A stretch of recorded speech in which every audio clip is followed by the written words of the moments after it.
the scene. He's got the voice that's mean, asking those questions that you never seen. He's got that fire, burning bright and clean. Andrew Keen making waves, break the routine on the Keen on show. He brings the heat, asking the minds, digging deep till they bleed. No sugar-coated truths, no lies to deceive. Andrew Keen, the master of the interview beat. He's got the knowledge, he's got the flair, challenging ideas with a fearless stare. With every question, he's uncovering what's there. Andrew Keen, a truth seeker, he's aware. Saturday, the 5th of October, time for technology. That was the week with my old friend Keith Teare. The big news this week is that OpenAI, which I'm sure you've all heard of. If you haven't, you probably don't deserve to be watching or listening to this show, raised $6.6 billion in the largest VC round ever. And Keith is focusing on that in this week's newsletter, including his editorial. How big a deal, Keith, is this $6.6 billion latest raise by OpenAI? Well, obviously it's big numerically. It's the biggest ever, as they say, although Microsoft did put $10 billion into OpenAI earlier in its life, but that wasn't a VC round. So it's big numerically. It's big in what it tells you about venture capital. This did have venture investors in it, like Vinod Khosla, for example, but it really can't be described as a venture capital round because the round itself is bigger than almost every venture capital fund. So there's something new happening here, which is a bit of a throwback to the days before 2021, when very large investors were writing very large checks. For example, SoftBank put $500 million into this round, but they're not really venture capitalists. They're late stage, following the money, hoping to make maybe 3 times their money on the low side, a lot more on the high side. Which is a lot. If you invest $1 billion, then you make $3 billion. I remember, Keith, we haven't talked about Tiger Global for a while. You used to talk about them all the time and the changing nature of venture. Are we going back to firms like Tiger? I'm not sure. Tiger wasn't part of this round. Well, we're both going back and going forwards at the same time. The bit that is like going back is these big checks, and Tiger is in this round, by the way. They are an investor in this round. But the bit that's different is, in the past, these companies were discovered at the seed stage by people like Aileen Lee, who we talk about this week, and then went through a middle phase being invested in by funds like Sequoia or Accel or Benchmark, and then went through a late stage where money like this would flow. But the relay race between the stages has disappeared. OpenAI seemed to go almost from nothing, a few seed investors, to these huge rounds without going through the middle. And so that raises the question, what happens to the early stage funds that don't initiate these large companies and are therefore not in the value flow from these large companies?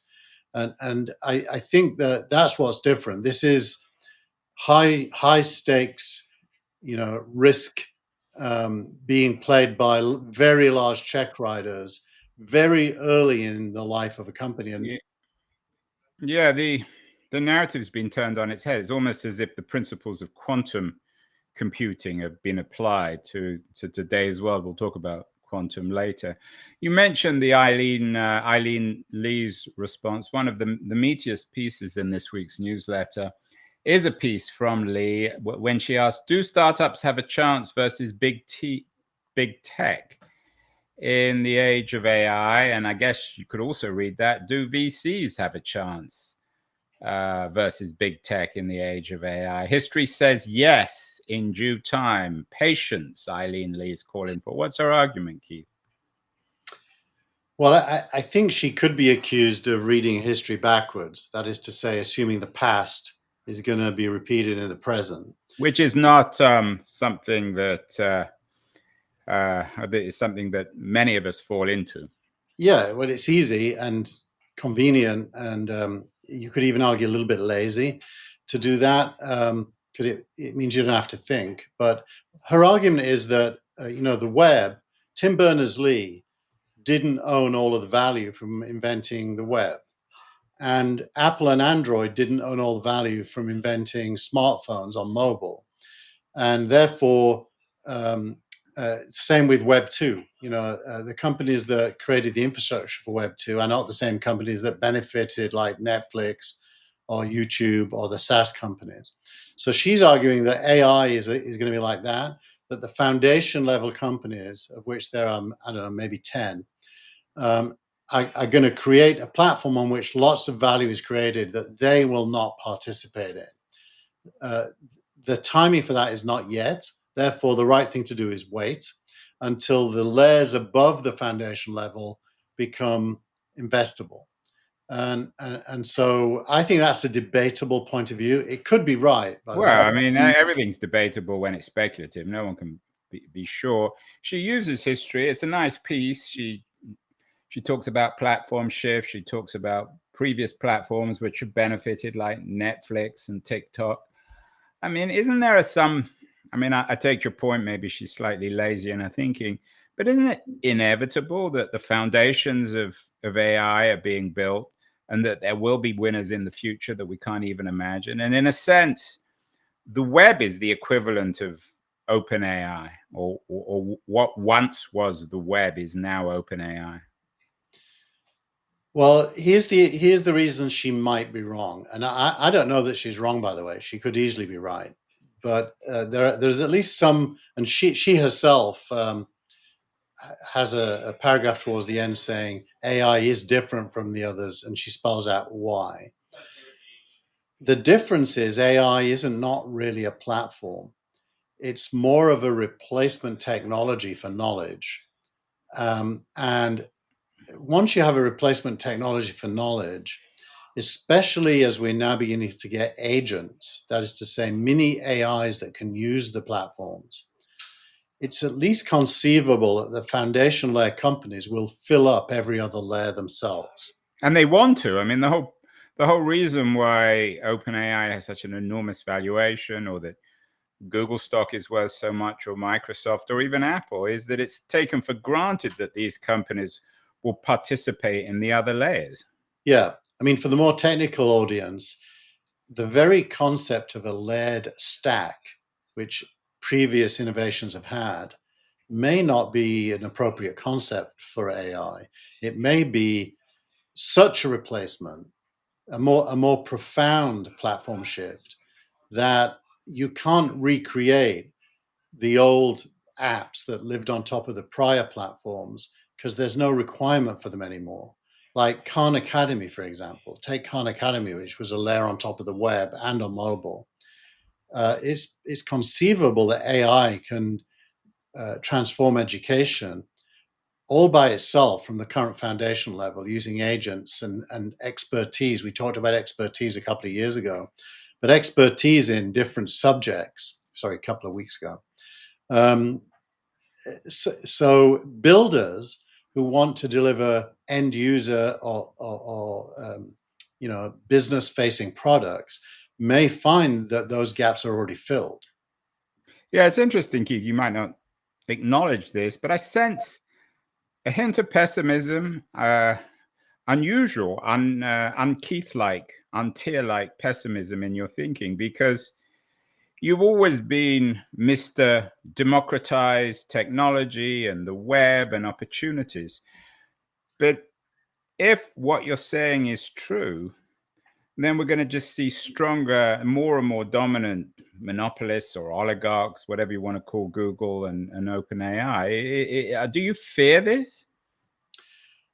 To be honest, I haven't conceptualized my ideas in an optimistic, pessimistic framework. It's more realistic. One of the recommendations from Aileen Lee, and my colleague Rob Hodgkinson wrote a piece this week which echoes that, is be patient and wait. And based on my analysis, the right thing to do is to be aggressive and move fast, because if you don't, the spaces may shrink. And so I'm not really arguing for passivity. I'm arguing the opposite. No, I didn't say that. But what I'm saying is that you've always believed that new technology would enable the democratization of opportunity and wealth. But I see. Well, yeah, so I'd address that in a different way then. I think AI at the end user point is going to be free. It already is for the most part. But like social media is quote unquote free, we all know that free, Yeah. whenever anything's free, then it isn't. Well, let's take it step by step. I mean, what price do you pay for free is a separate question, let's say. But I do think ChatGPT 4 is already free. They're rolling out a new thing this week called Canvas into the paid version that costs $20 a month. But most of their revenue, by the way, which is going from 3 billion this year to 11 billion next year, according to their projections, is coming from API payments made by third-party developers, enterprises, and the like, which is how they're seeping into everything through API use. And that's a more I mean, that would support Lee's position that it's a foundation and they monetize through APIs, and then you get new companies, new developers, new opportunities, new product. Well, except the users of the APIs are not other startups. The users of the APIs are directly companies. So it's so they're doing away with the middle layer, and they're going straight to the consumer or straight to the business. I don't think that's their plan, but it happens by default because what they've built is so good and the APIs are so available and relatively cheap that enterprise IT departments are building directly with it, not hiring other companies to do so. So enterprise sales is Mark Benioff has just announced what he calls a hard pivot to agent-based AI. Why? Because a website with forms to fill in, it doesn't look like the future anymore. So what would happen in this world if it's straight from OpenAI to the corporation? What happens to Benioff and Salesforce? Are they part of the obliteration of this middle layer? There's a narrative that suggests that. It's called systems of record. Systems of record are what we think of as databases with real-time data that feeds the enterprise. And systems of record that are what most third-party companies focus on for management tools and workflow and all those things, of which Salesforce is a big one. And if AI agents can access data and interpret it and act on it, yes, Salesforce is at risk. And when I always think the word pivot, particularly radical pivot, is just a euphemism for recognizing that whatever you're doing is not working, so you have to do something else. So Benioff's a smart guy, and he must understand exactly what's happening. Yeah, he was a guest on the All In podcast summit, and they tried to get him to talk about this, and he said he couldn't and wouldn't. And they did a show immediately afterwards, extrapolating from why he wouldn't, what the risks are for him, and it's quite an intelligent conversation worth listening to. It's a big deal. I mean, it might sound slightly abstract to a non-technical audience, but it changes the very nature of the tech business. You had a couple of other interesting pieces: 5 Qualities of AI Apps by Max Reed, and then something from Ethan Mollick on AI in organizations. Do Mollick and Reed touch on this? Different ways. They're not doing the same thing. The Max Reed is really trying to home in on use cases, and at an abstract level saying, here's the things you need to be good at if you want people to use AI that you deliver. And I think he kind of concludes that OpenAI is already doing most of those itself. Implicit in his narrative, they are. The other one, which is more about enterprise, it's a little bit different. It's basically saying what you need to do to be good in the enterprise at integrating it. And that's the point about speaking directly to the APIs and building it yourself. And it's kind of a roadmap as to how What about small companies, though? I mean, most small companies don't have AI departments or AI experts. Aren't people still going to be dependent on easy to use product? Well, remember, there's a huge distinction between an AI model and then using an AI model. The foundation guys are building models, that is to say, core intelligence. You could argue whether it really should be called intelligence, but anyway, core capability, let's call it. And training those models is super expensive and uses terabytes of data, but the end product from the training is something that is only a few gigabytes big. That's the model. And it can act all by itself without ever being required to refer to that data ever again. Now, you can put those models on a smartphone and they'll function. So implementing the models of the big guys is super cheap and easy, almost free. So there's the democratization piece. Democratization is Well, it's not, but it's not it's democratization in a sense, but it's also knocking out the middle layer and empowering, making OpenAI, maybe Google, one or two of the other core companies more and more powerful. What about Apple in all this? There was an interesting piece. You didn't put it in the newsletter. I think you forgot. It's on Apple's AI is landing soon on iPhones. I was really struck by the fact that you, Keith, who's the ultimate Apple head, if that's the right word, or fanboy, didn't even buy the new phone because it just, if you're not buying it, then God knows who is.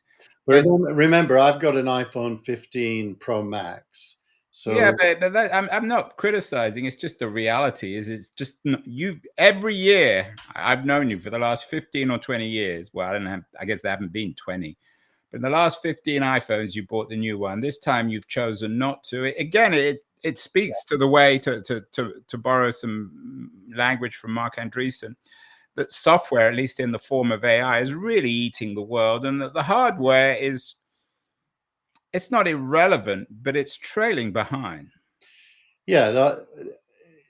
Well, obviously we all use AI through hardware, but existing hardware is good enough for that. So especially when it's a chat interface like ChatGPT is, you could run it on a Raspberry Pi, which costs $199. So hardware is not a block. Although of course on training model side it is, but on the user side, no, it isn't. And Apple, by the way, hasn't shipped Apple Intelligence yet. It's promising it now that it's launched iOS 18 and is it Sequoia, the new OS on the Mac? I think it is. Yeah, Sequoia, because they got lots of images of big trees. And I wonder if Apple's always done a great job making new technology accessible for regular consumers like myself. I'm not the kind of person to go out and buy a Raspberry Pi, Keith. Do you think, and I'm still not convinced by ChatGPT 4 or 5 or 6's relevance to myself. Do you think Apple's integration of AI may be a breakthrough, maybe in a sense a Netscape moment for most mainstream consumers? I'm going to say no, because I think Apple's constrained the use case so narrowly down to things like summarizing emails or spell checking stuff you write, all of which is using AI and is perfectly good. But it's such a narrow scope. I think already youngsters, I spoke to a class of 20 students when I was in Brussels, and they all use AI. And they use AI for a myriad of different use cases, but they don't have to switch apps to do that. They can use the same AI app for many, many different use cases, which tells you that the scope of AI is pretty much unlimited. And the idea that you're going to need an app for every use case is ridiculous, because the AI can do all those. So maybe we're at the end, and we're always looking for ends of ages. Are we at the end, in a sense, perhaps, of the app age? I mean, there's nothing inevitable about apps. I remember a time when there were no apps. We certainly should be. I mean, why do you need an app for knowing the weather? Why do you need an app for knowing the time? Why do you need an app as a calculator? It literally doesn't make any sense anymore. So you can assume that Apple's trajectory is that the phone is more and more minimalist, Well, the phone is the app. Well, the phone is just a container for processing. Right. The phone is the front door to Right. the sort of, I don't know, the mega app, which does everything. Right. Now, put that in the context of Facebook announced its glasses this week that are truly AR. They're not very good yet, but they're as good as the Apple $3,500 thing, Which you bought. which I did buy.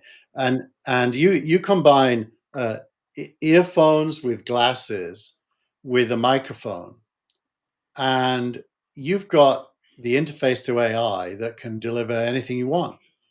And so we're definitely in a moment where how we access knowledge and information, how we communicate, we're at a tipping point of a new set of experiences. Yeah, and the tipping point, I think, I actually probably a little bit more optimistic than you. I think, I'm not sure if Eileen Lee is right in her perhaps over-reliance on history, but every tipping point creates new opportunities. Maybe we just can't imagine them quite yet. By the way, I think she is great because no one else is writing. You're being lazy, Keith. Can she be lazy and great? Well, at least she's addressing the topic and realizes there's something to answer. And by the way, has enough caveats, just like I do, because there's no truth here. We're all guessing. Right. And everyone's threatened, from VCs like Lee to entrepreneurs like Benioff.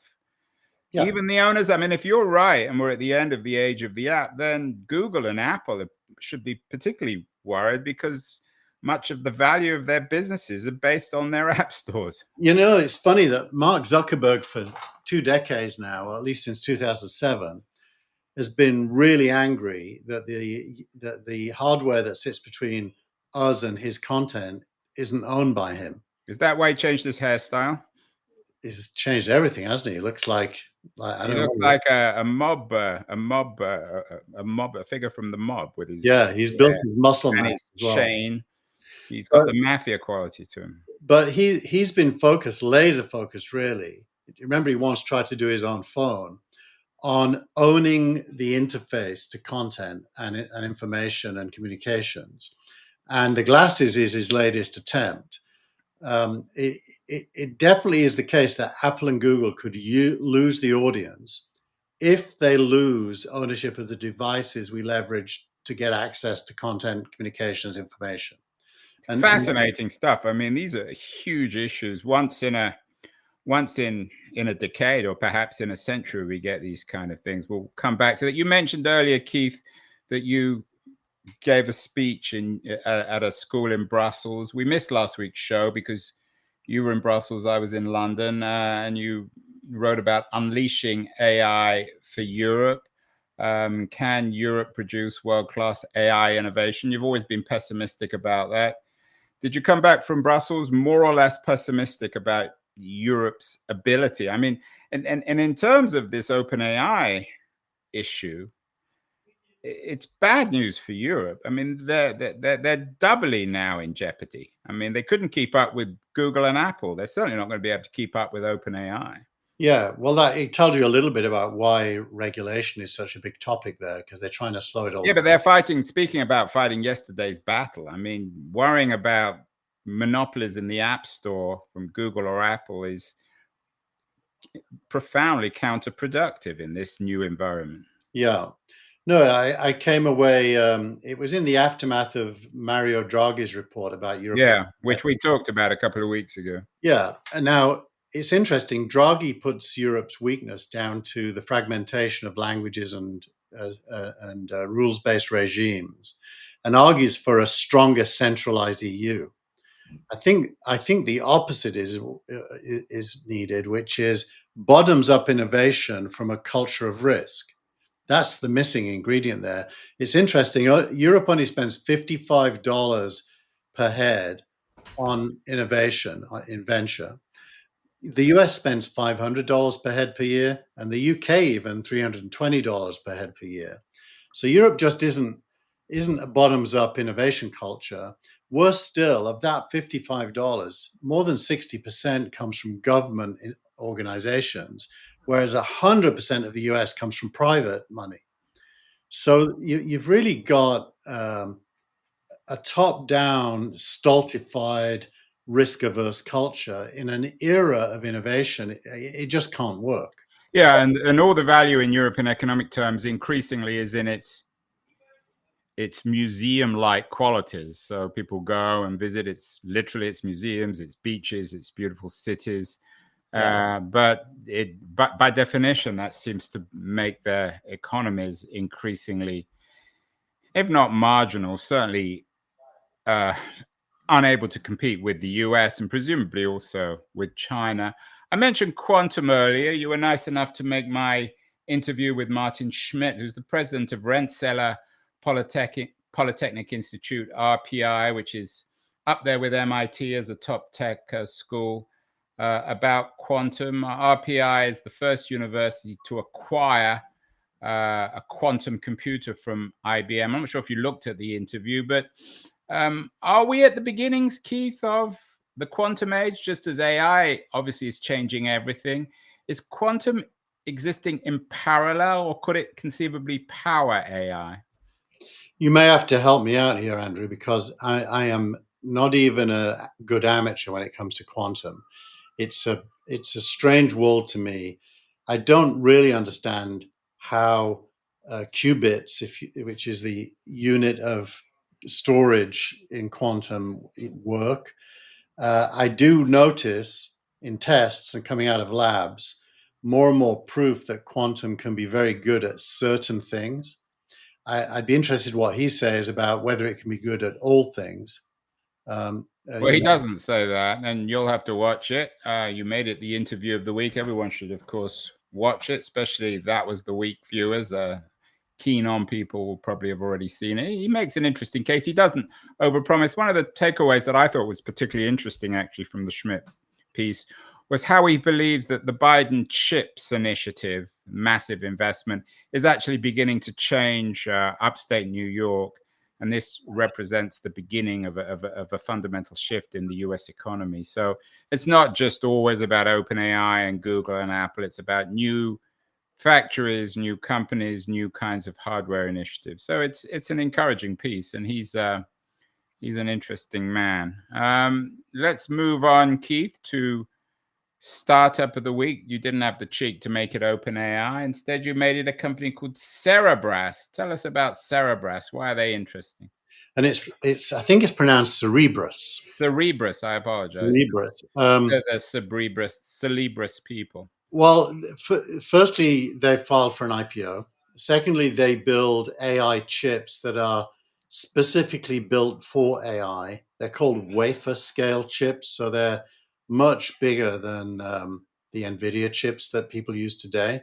Are they? Is it a US-based company? It is, yeah. They probably got some funding from the Biden CHIPS Act. It's here in Palo Alto, and their revenue has gone from 7 million last year to over 120 million this year. And almost all of it's coming from one customer that is leapfrogging current generations and using their chips for AI. It's a Middle East-based AI platform, and they claim that their chips are 20 times faster than Intel, 40 times faster in the latest version. Sorry. No wonder Intel is rumored to be on the acquisition block. Yeah, and by the way, I made a mistake. NVIDIA, I meant, not Intel. Oh. And so they're probably the first semiconductor company saying we're better than NVIDIA. And if they're right, obviously it's going to be super valuable in future. Now, it did come out this morning that their CEO 20 years ago was convicted of accounting fraud. Oh, dear. Well, but it also speaks to the broader conversation this week about the stack. And maybe we're still in the earliest stages of this. We talked before about how Cisco drove the original Web 1 boom of the 90s. So maybe in a sense, we're in such early stages of all this that things are going to dramatically change. We haven't even got to Web 2 or 3 with AI. Yeah, entirely possible. I know I have a friend who works at Cerebras. He's like the general manager that does all the office bookkeeping, stuff like that. and he speaks very highly of the team and the CEO. Well, he would do if he works there. No, you got to know my friend. He's a contrarian. So if there was anything to be said negative, he'd be saying it. Well, finally, you've changed the name of our final feature on the show to Post of the Week from what is it? Eileen Mitchell, and I don't quite know why this is the Post of the Week. And I'm reading it out. 3 richest people in the world: Elon Musk, 256 billion; Zuckerberg, 206; Bezos, 205. They're all not that far away from being trillionaires. There's been some people who suggest that Musk will be the world's first trillionaire, which doesn't actually sound that unrealistic. Why'd you choose this post, Keith? Firstly, it's from Threads. You'll be pleased to hear it's not from. Oh, and you always wrote Threads off as being rather pathetic. I went looking for something from Threads worthy of posting, and this was the best I could come up with. The best you could get. Well, doesn't suggest much of a future for Threads. But I also thought it's quite topical. Who is it from? Noel Ellen Lee Mitchell? I actually don't know. I'm in the same boat as you. I have no idea who this person is. And I don't know where the spaces would be if it was broken out. That said, I thought it's quite topical because billionaires are like the new devils, aren't they? In the popular narrative, there's nothing as bad as being a billionaire. It comes with suggested devil horns on. We used to talk about the 1%. Now we talk about billionaires. The second thing is Mark Zuckerberg's newly in that top list because of what he's been doing at Meta.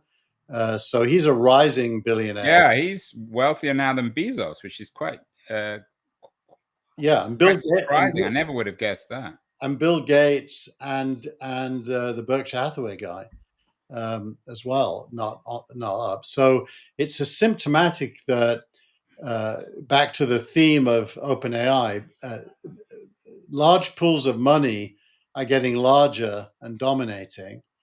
And that begs the question, how do you democratize the benefits of what are obviously great human scale achievements? And I don't have the answer, but I thought this tweet of the week or X of the week or post of the week actually would be would put that question right in the center. It's interesting in the context of the OpenAI news about raising 6.6 billion.